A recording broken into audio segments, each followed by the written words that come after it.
Hey y'all, this is Taylor Spears, your host of the Ag Chicks podcast, where I cultivate connections with the women who are helping feed the world. Join me as I chat with Taylor Spears McAdams, the content developer for Justin Brands and a true cowgirl from Cleveland, Oklahoma. Growing up on her family's ranch, Taylor's passions for agriculture, rodeo, and showing livestock shine through. With an impressive background in rodeo queen titles and a knack for storytelling, she now hosts the Kick Your Boots Up podcast. Don't miss this insightful conversation with Taylor. We're just kind of catching up because we have not seen each other in it's been, I think, we haven't seen each other in person since the gala, I guess, huh? Yeah, like what, 2 years ago? 2 years ago. So, That sounds well, it does. Yeah, it was like a year, but like two galas ago. Yeah, that's yes, bizarre.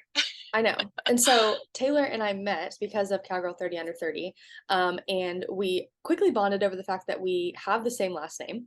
Well, now your name has changed because you have gotten married, but you are still a Spears at heart, obviously. So that was Well, kind of our quick bonding experience. oh yeah, and it's super unique too because really there's not a lot of Spears out there. And so my dad saw your name in the book and was like, "Oh, have you met this Allie Spears?" And I'm like, "No, Dad, it's like the first day of school. I don't know anyone." Right. And so I loved that. Eventually, we got to finally make the connection. I don't know. I think our dads did get to talk, right? Oh Didn't they? yeah, I think they were Okay. trying to trace family history because you're from Oklahoma, right? Which is Yes. where my dad's family is originally from. So I don't know, I don't remember what the verdict was, but they tried to connect it to somewhere small town in Oklahoma, I think. And to be honest, I'm sure there probably is something there. Like if you've ever heard the story of the Spears on my side, we're Native American Indians. We're actually Mhm. Cherokee, and there's like this crazy weird story about this Indian taking a family name at some point and becoming a Spears. And so long story short, I really don't know all the details, but they definitely probably swapped stories like that. They were probably trying to be like, okay, who was your dad's dad and what did he do and what industry was he in? Right. No, 100%, which, uh, just funny to come across somebody with the same last name, first of all, because it is kind of a unique, not that it's like out there, but it's definitely, I have met very few Spears that and didn't know if I was related to. and I've got to ask you this because I get asked this question all the time, and I know you do too. Are you related to Britney Spears? So if I had a penny for every time I was asked that when I was younger, I could have, quit and been done with life and sat on a pretty stack of pennies. But my aunt convinced me that we were related to her somehow because apparently they're from Oklahoma or something. I don't know. Again, kind of a weird story. I don't have any factual DNA to back that up, but I always say that maybe in the far distant relative there's potential. Honestly, maybe. And it's so funny that you say that because I heard a very similar story about that. And it sounds like we're related enough to be related, like by probably an ounce of blood, Mhm. but also like not related enough to like inherit any money or fame, Right, right? I know.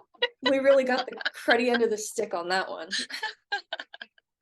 I can't even dance like Britney. So like I got nothing. I have zero rhythm, zero rhythm. So again, if we are related, it is very distant. For sure. I love that. But you've had some exciting things happen since we saw each other. You've gotten married, you've moved. So catch us up on what's happening. Uh, the wedding it was absolutely gorgeous. So tell us about kind of all of that. Yeah, for sure. So, I guess to start at the Cowgirl Magazine 30 Under 30 gala where we officially met, that was in like March of 2022. Yes. That feels Um, right. and ironically had gotten married just like a month later in April. And so that was such a fun season for me, I think, because that was the first event that my husband got to go to. He's my fiance, but Mhm. like his parents came, my parents came. It was one of those fun things that they were like, oh, look at our daughter in law. And then my parents could be like, "Oh, look at our daughter with her future husband." I don't know, it was really really cute. Yes, the wedding was small and intimate in Oklahoma. It was just like a dream come true. I was one of those girls, and the more you get to know me, you'll know that like I didn't ever really sit around and wait for my knight in shining armor, or like dream of my wedding, or have everything planned. It was one of those things that, like, it's a big part of my story, actually. I wanted to be Miss Rodeo America. That was my goal. And at the age of 6, I just knew that, and I worked every day for it. And when that didn't happen, when I got first runner up, when I got second place or whatever, my life changed. Like, I was crushed. I went through this like kind of weird season of like, who even am I then? Mhm. And in that, there was so much growth. And I'm honestly like just now able to talk about it. And so that's really cool, because counseling has helped so much. And who would I ever say that, counseling is needed or whatever, but it is so needed. I'm here to tell you that. No, but life has been so much fun. Tyler and I waited to live together until we were married. I think we moved in like a month before the wedding, but it was just so crazy and hectic. It was always like come and go and whatever. So it was really fun to learn the way each other lived life, because he had a brother, I had a sister. We did not know about boys and girls and the Yes. space that we needed. And I think he was so shocked at how much like counter space I would need, or closet space, or boot space, really, for shoes Yeah. and boots. And yeah, even switched jobs since then. So working for Justin now, Justin Brands, has been so much fun. But all of that to say, married life is awesome. It is. Just the other day, actually, one of our friends asked us, like, what's it like truly being married? And I was like, honestly, you wake up every day with your best friend, and days are hard and days are easy. But at the end of the day, you know that you always have someone in your corner. You always have someone to laugh with, do life with. And we just recently got a puppy. I guess that's the most recent news. And Exciting. so Gus is a mini dachshund. And all the dachshund fans out there, we're drinking the water. I've always wanted to have one, and both of us had like bigger dogs growing up. And Mhm. so it's been so fun to experience life with a dog that's like 3 inches off the ground. And Pick them up and um, take them with you. yeah, just put him in a purse. I'm definitely that mom that's like, oh, I have a bag. Let's go to the store. You could be in Right. my bag. But no, a lot has happened. And thank you for asking. It's been so fun and so cool. And definitely have had some like highs and lows, and started going to counseling and working on personal growth. And it's been really, really good. I think finally we're in a season where we've done all this work and all this groundwork, and it's finally starting to pay off. So it's good. It's a good season right now. That's How about good. you? I know lots has happened with you, and Yes. I feel like you don't get to brag on yourself a lot. So I do want to ask you, like, you were just saying off camera that you're working on your PhD, and Yes. that is something that is iconic. Like, I don't want to do that, to be honest. So what's Not it like many for people you are then, insane. balancing that? I mean, like, we just saw we were both at Texas FFA. What's Yeah. your life been like since then? It's been a lot. I am not good at balance. That's why sometimes I ask my guests, like, how do you balance everything? And I think honestly, the common theme when I ask that question is like, I really don't balance it, which is not healthy, but it's just sometimes you got to do what you got to do to get through. But yes, things have been insane. I feel like my feet have not totally touched the ground, honestly, since last March when we were at the gala. Um, just with work being crazy, I've added a bunch of new programs with my like real job, my my real job at Your Texas big girl A&M, job. my big girl job. Um, and then yeah, working on my PhD has been something that was never in the cards for me, never planned. I never like researched the thought of research like you, like no. But as soon as I started grad school, I totally like for the first time in my life, like I loved school, which was so not what I was expecting. Because I got my undergrad in ag business, which I enjoyed it, but it was kind of like, finish it to get the degree and then we'll figure out the rest of life. And so the fact that I've been grinding hard to do 96 hours in 3 years plus a dissertation has been plus working, plus doing ag chicks, like all of the other things that are happening, has been a lot. But I'm at my best when I'm doing a lot of things, and I feel like I can, like, even though there's a lot going on, I am able to kind of compartmentalize like things. So it's been a lot, but it's been good, and I honestly wouldn't change it because I don't. I feel like all of the things that I'm working on are moving together. Finally, I can see the light at the end of the tunnel, and so I'm feeling very rewarded right now because I can see how hopefully things are going to start to kind of fall into place a little bit. So, but Yeah, that's no, what, good for you. That's so inspiring. Like, it's just so crazy to think about where we both were whenever we were at the 30 under 30 gala, and then yeah, we thought like, wow, this is awesome, like we've made it or whatever. And then if we could only go back to our younger selves then and be like, but just hold on, because look at all these other things that just happened that we just woke up one day and realized like, oh my gosh, look at us living our lives. We're truly doing it. Totally. And I don't know what your like experience was with 30 under 30, but for me, I saw like the group before us and I was like, that's what I want. Like that's my goal for the next year is to do enough things, be recognized enough to be able to be recognized as 30 under 30. And so when I hit that milestone, honestly, afterwards I was kind of like, okay, now what? How do I keep going after this in terms of like what's the next thing? I'm very goal oriented, so I have to have like something I'm working towards. So I don't know what your experience was with that, but it was one of those moments where I feel like because both of us have so much going on, we don't get to sit and just like enjoy for a second. And I feel like that whole experience was very unique because we did just get to be with other like-minded individuals the whole weekend, which was really unique and something to really look back on and reflect on, I guess, too, when things are crazy. Yeah, I so love that you took a second to get deep, because I think I'm going to get even deeper with you and just talk about like there's so many women in our industry that are iconic and big and do big things. And there's actually, honestly, I think that's what I love most about 30 under 30 is that there's also women that are in our industry that aren't as big, and people get to know about them through this or get to know about them through their Instagram following or whatever. And to me, that's just like really cool. And it's really hard. We don't ever, as sorry, excuse me, I'm losing my voice, it sounds like. As women though, we don't ever take the time to just like celebrate each other. And I think that's what I feel like watching you, and especially through ag chicks, you do such a good job of is like celebrating the wins with other women and celebrating their lows even. I mean, talking about what they had to do to get where they are today.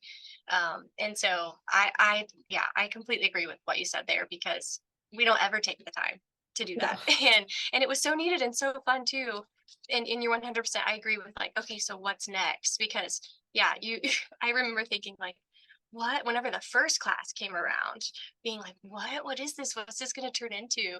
And then seeing how much it's evolved. And even like Mhm. last year I didn't get to go because Me I got either. COVID for the third time. Who gets COVID What? 3 Oh times? my gosh. I know. So yeah, so you didn't get to go either, so you can No, relate. Like I missed out. seeing like how much they honored the previous classes was so cool, but then also like seeing how much they've stepped it up. We could sit here and be like, oh, in fact, I think I'm sure some girls out there feel like, oh, I was the first class, we didn't get to do that, or what an honor or whatever. But like I feel like our class for sure did a really good job of like, look at these girls, they're getting better and better. Next year they're going to be here, soon it'll be big. No, there's no telling where it's going to end up. you Absolutely, know yeah. so it's so big. And so yeah, I love that you went deep for a second, because I agree with you there. We need to spend more time celebrating each other, because we're all doing our own race. And I do have to say this, like I've never known that more until being married and being a married woman in the industry.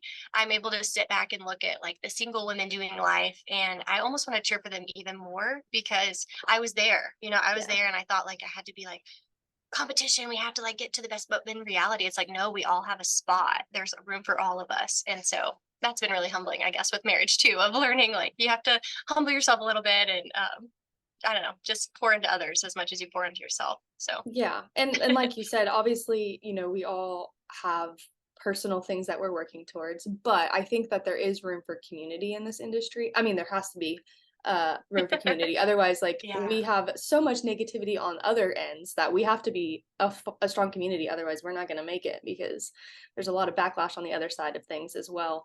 So we have to lean on each other, single or married or whatever the That's situation is, right? right. Yes, everyone band Yeah, together. exactly. Yeah. Taylor, but I do want to talk about you as well, and Okay. kind of your story. So, I know you mentioned briefly, you wanted to be involved in really the rodeo side of things, kind of big goals. But did you grow up in agriculture and like tell us a little bit about kind of your childhood and kind of what forced you to be in, or not forced, but like influenced you wanting to be involved in your career? Oh yeah, without a doubt. I owe a lot of it to my older sister Sarah, and I give her a hard time all the time, because I'm like, of course I had to do what big sister did. But no, she really, okay, so how it started was my dad grew up in Tulsa, Oklahoma. It's a rural suburban area, and he always had dreamed of doing better for his family, bigger and better. And I'm not saying he grew up poor or anything, but like they definitely, there were times when he had hand-me-downs from other kids and stuff. And so he wanted to have a better life. So he left the house early, actually at like 17, and became a welder in the oil field and worked really hard. Still to this day, we're about to go home and celebrate his 65th birthday. And he's still working as a welder in the oil field. So I will probably get emotional when I talk about that and how much he's provided for his family. But he had aspirations of being a bull rider. And I think that's so funny because if you think back to Oklahoma, everyone has to be some kind of something, right? And bull Right. riding is like the easiest one. That's what they say. Yeah. And he learned really quickly, and I'm proud of him for this because a lot of kids don't learn this, but he learned pretty quickly that like I'm spending more money hurting myself than I would be making money at work. So maybe this isn't working out. And so he learned that, and he was able to save up some money after he stopped bull riding, of course, and kept working. And he purchased our family farm that we're at now. And I grew up I had the best childhood. It's actually so cool to think about when I think about kids in the future and how I'm going to give them that same livelihood. Because, I mean, girl, my first ever best friend was a rooster, and his name is Rooster Cogburn. And I saved him because all the other chickens were pecking on his head or whatever. And this little guy went with me everywhere. I loved life. A fun fact about me is like little Taylor, young Taylor, never loved wearing clothes. I was just that country kid without any clothes. I'm I sure feel there's some like pictures of it. that's definitely like a country kid thing, you know? 100%. So I would always have like my panties or my diaper and this rooster under my arm. And we did life together until he turned mean. Oh, And then that was a whole season of life, which is another fun story for another time. But I say all that to say, yes, I grew up on a cattle operation ranch, or on a ranch with cattle, and we showed pigs, goats. We tried everything but sheep. My parents could never really back the whole sheep thing. They just smell really bad. And they do. horses, loved it, loved all of it, lived the lifestyle. I wanted to be like my sister. Like I said, she was really interested in barrel racing, and so she started. We're 5 years apart, and so when she was, I don't know, 10-ish, she started getting lessons. She got her first pony earlier on, and that was just kind of how I was brought up into the industry. And then yes, as I got older, I became the son. I've joked about it on actually one of the podcast episodes that I host, the Kick Your Boots Up podcast, but talked about how like whenever my dad had two daughters and we live on a ranch, there needs to be a son, right? And so my sister would probably argue that she was in the beginning the son, but I definitely took over that role of like helping my dad build fence, and we'd go check cattle and check the oil leases and all the fun stuff. And I wouldn't regret it for the world, honestly. It definitely, building that character young, helped me prepare for the life experiences now. And I think that's what made rodeo queening so fun too, was like I Yeah. could be so like dirty and boyish and tomboy during the day, and then still get to have wear makeup and go out and do these fun events as a rodeo queen and stuff. But yeah, life is just simple in Oklahoma. I mean, Oklahoma and farm life in general is just simple. And I never really knew that I missed out on certain opportunities, or didn't go to these birthday parties that city kids did or something, because I was like always helping my dad cut wheat or soybeans. We would alternate our fields, and so literally so full, so life. And then yeah, now living in Fort Worth and doing the big city life thing, the change there has been kind of eye-opening. And the fact of like my husband and I are like, we've got to get some land, we've got to do something, because we grew up, both of us, with horses and cattle at our disposal, and so I think that's why getting a dog actually was really good for us, because it gives us something to take care of, because our whole lives we had to take care of everything else Right. before ourselves. So yeah, that's just like my upbringing and perspective, and truly it was the best. I would never go back and do it any differently.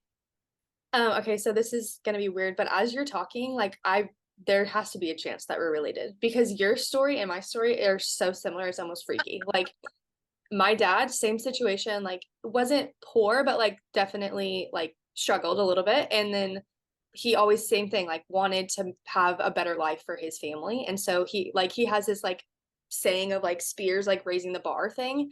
And so that is freaky. First of all, my brother and I are 5 years apart as well. And I have a brother, so my dad did have a son, but he was not into like the ag side of things. So I was the son on the ranch type situation. So I'm a little freaked out right now, but Yeah. Next time you're in the area, we are going to get DNA tests. Like yeah, friends will go get matching tattoos. No, we're gonna right. go get DNA We're gonna get a tests. swab done. Oh my gosh.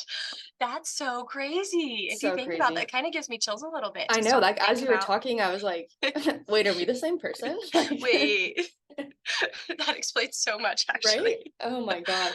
And also the fact Um, that you understand, like I can almost talk and paint the picture and you're like, wait, I'm seeing that. That was me. I lived yep, that. totally, totally. So freaky.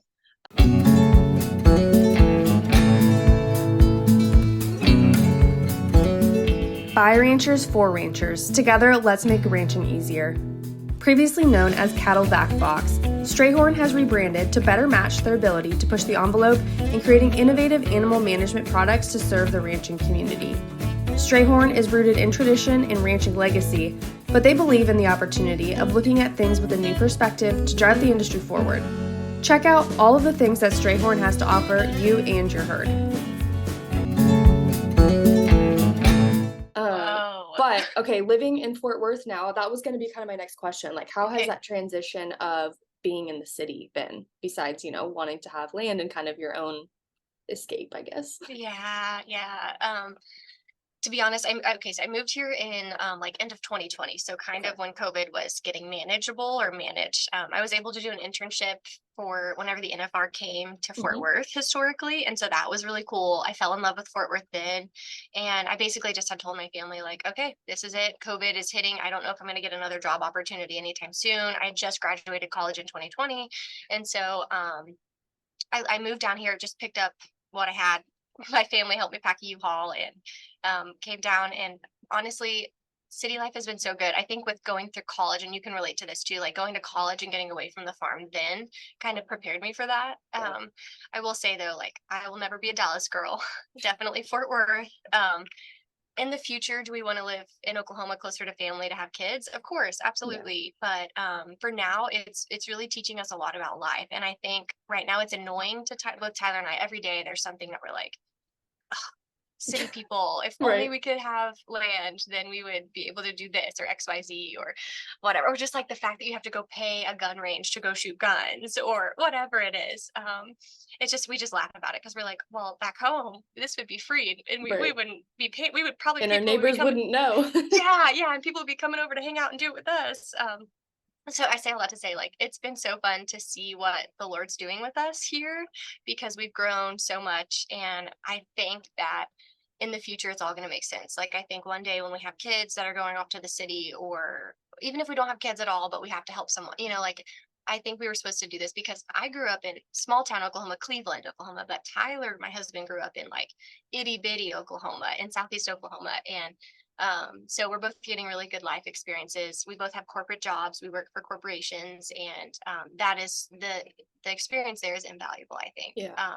just in personal growth, and then as a couple too, like being able to save while we're here to build up for something. It's just been good. We're getting to see how life is done, so that way we have the choice.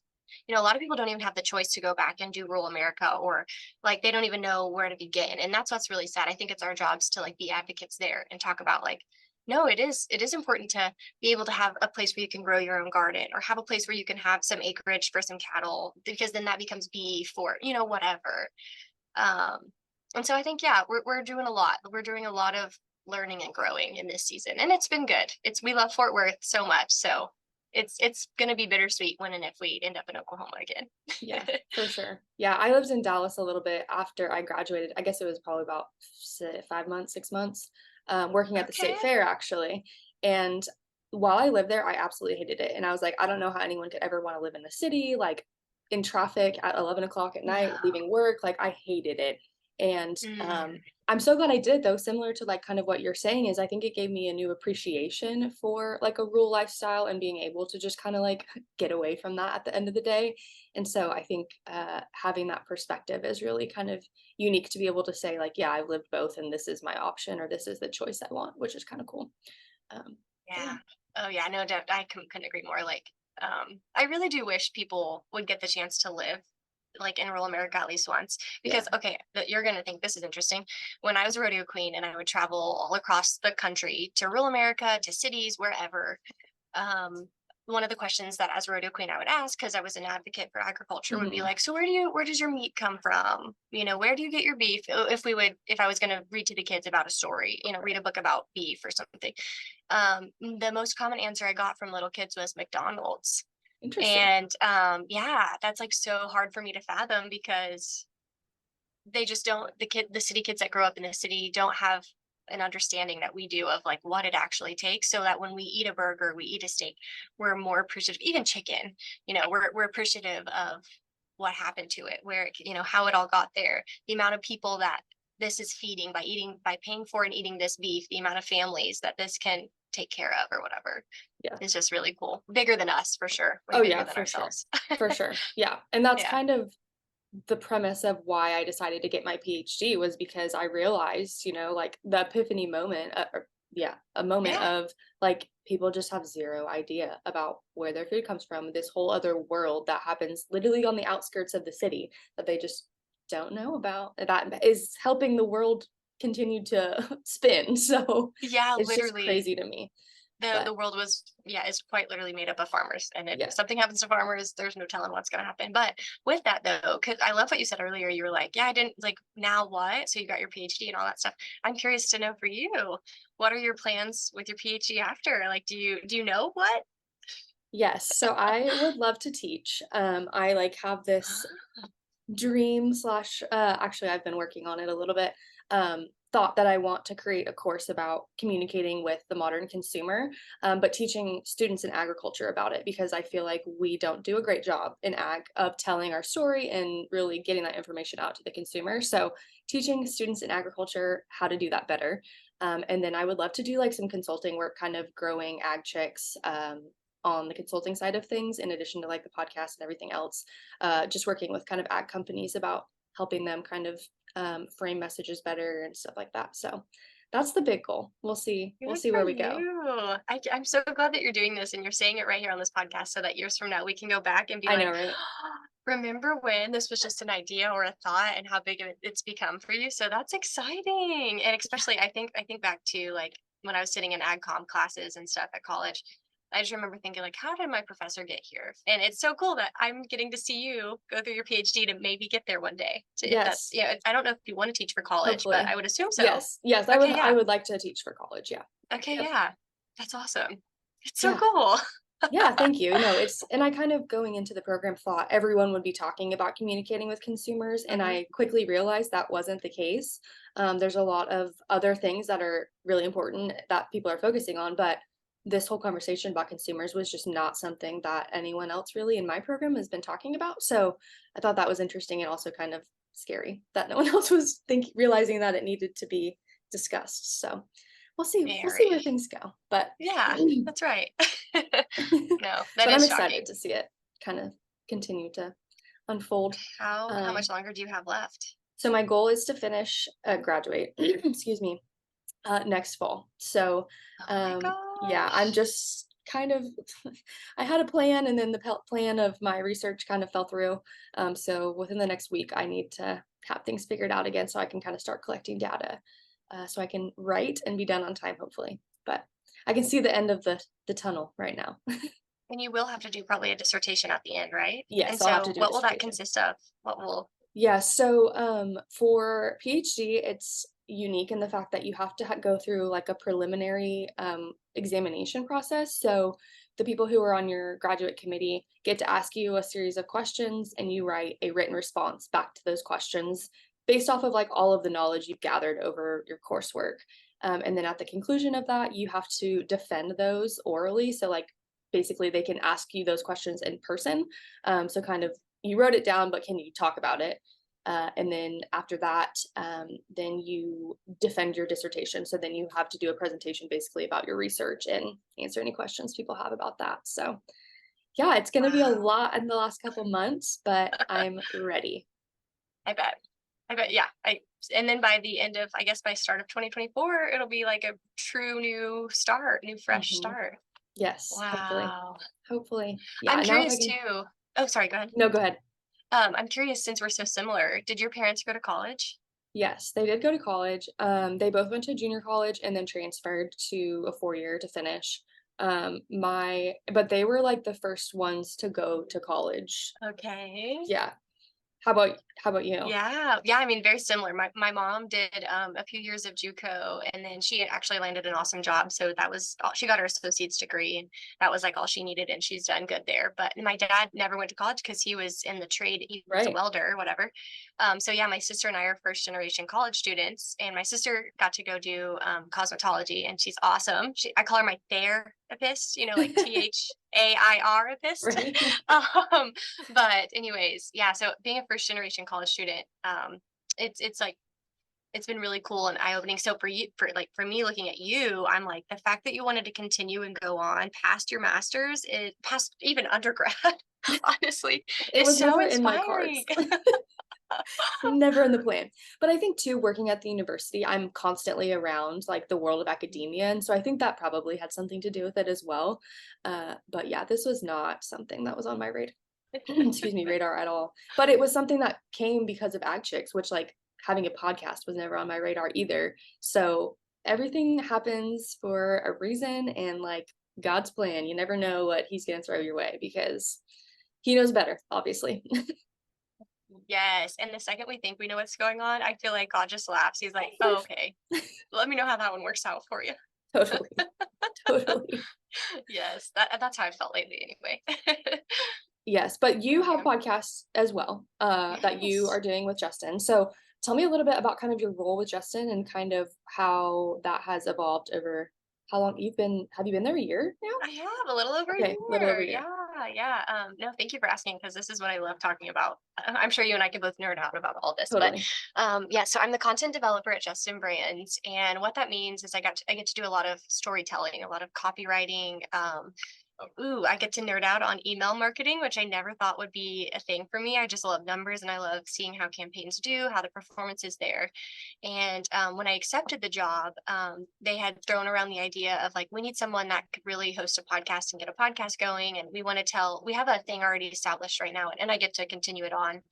It's called Boot Prints. And so we get to write about people in the industry that are maybe not as well known that people wouldn't know and share their story with the world. So that's been so fun. But then we want to take that even bigger and make it into a podcast. And I got to basically fully concept the whole thing from start to finish. I figured out the growing pains, the good, the bad, the ugly, everything about it. And I'm so thankful to have the teammates that I do because I think almost everyone on the team has had their part in it. And that is so cool for me to see everyone working together so well. So we have like our video team.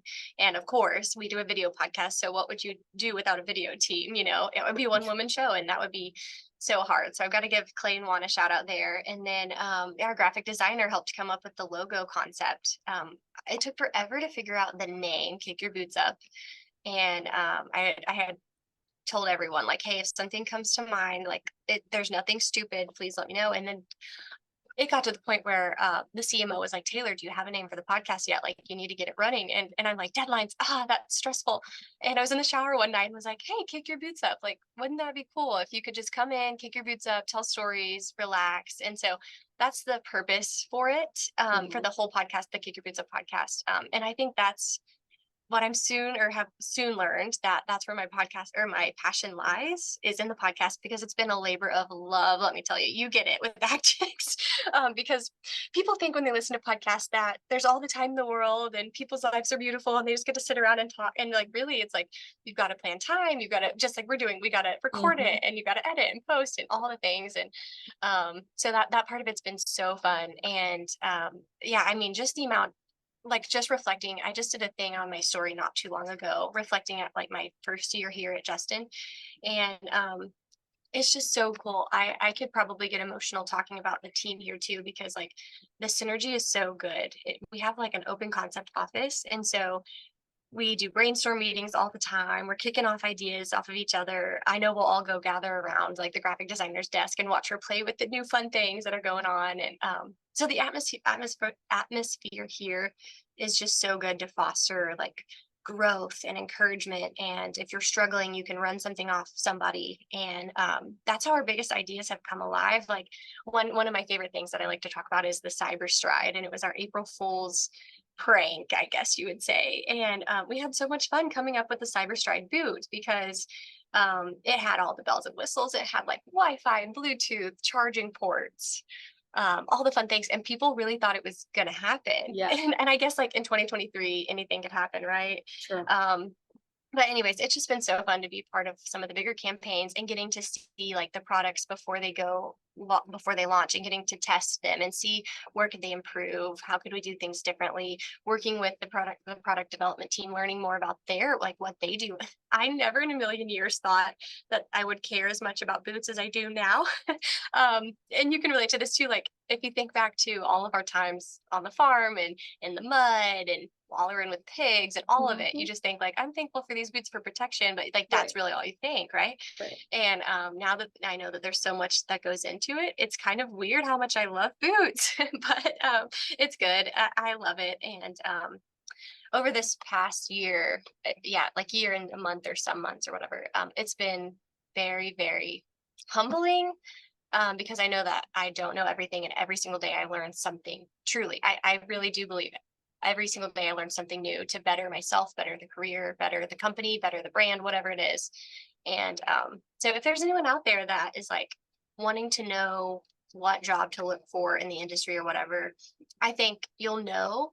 And here I am just like giving some unsolicited advice. So I hope people really do want to know, but like I think you'll know the right fit when it's there. But I also think you want to take into consideration the culture, because I actually was fortunate enough to get to talk to 17,000 FFA members at Texas FFA convention, and their theme was cultivate. And I thought like, this is so cool, because if you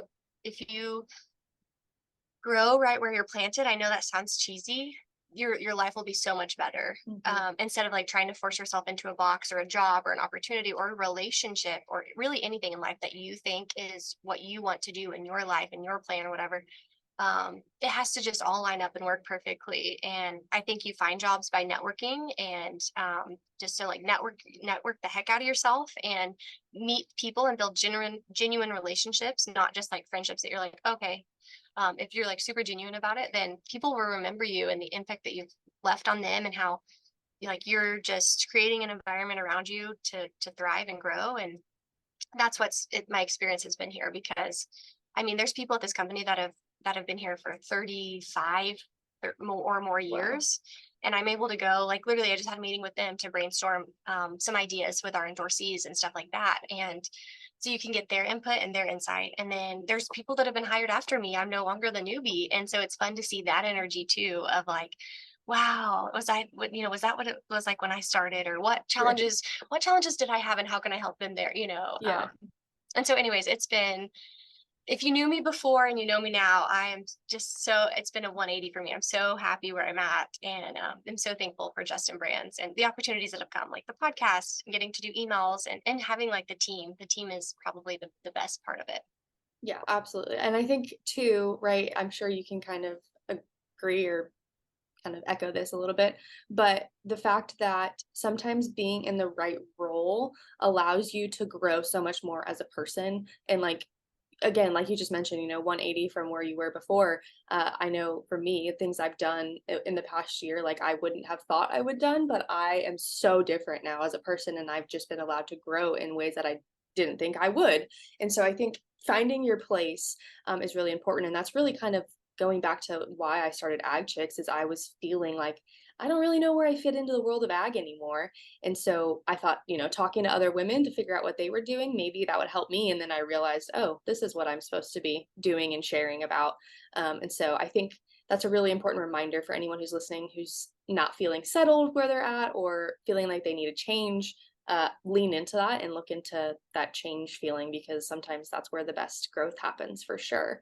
But I also love the fact that you are talking about obviously your role within Justin, because I think sometimes people think, oh, Justin boots, right? But there's so much more that goes into making boots. It's really a people business too.